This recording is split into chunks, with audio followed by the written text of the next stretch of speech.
Hi, Professor Rao. I'm making my video in this perspective that it's from my cell phone because I couldn't make it work in the Zoom. They asked you for permission, so I'm just gonna explain it real quick and be changing the camera so you can see myself and also see the presentation. For the first question, what is a future contract? So you can see a future contract is an agreement for two parties, as you can see here. It's always for two parties. Um, you make that contract to secure yourself if you are willing to uh, buy something like a material, a product, or something for a certain amount of money, and also it has to be in a specific date. Um, and I will explain it a little more in an example. Um, Here is the example of the class, but I will like to expose my example that I put in the activity.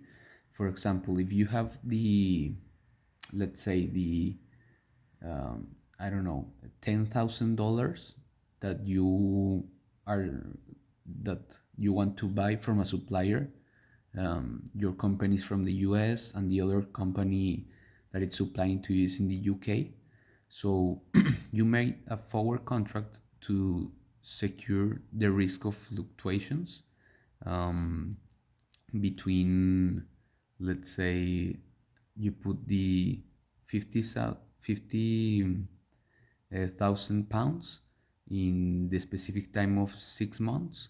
So you secure yourself of buying that amount of money in that specific time, right? Um, as you can see here in my example, just a second here. Yeah, let's say a company has the US supplier, has a supplier in the UK and has to pay £10,000 in 6 months. Also, the US company has to sell the products to the UK for £5,000 in 6 months. The payable part will be to enter the future contract so they can protect themselves to buying the £10,000 in the 6 months. So they can make it happen in the actual rate and avoid the fluctuations in the currency.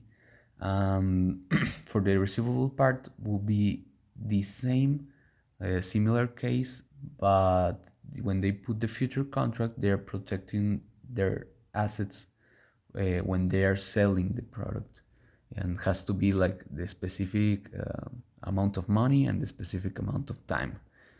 And for the last question, that it's how can exit the contract before the settlement date.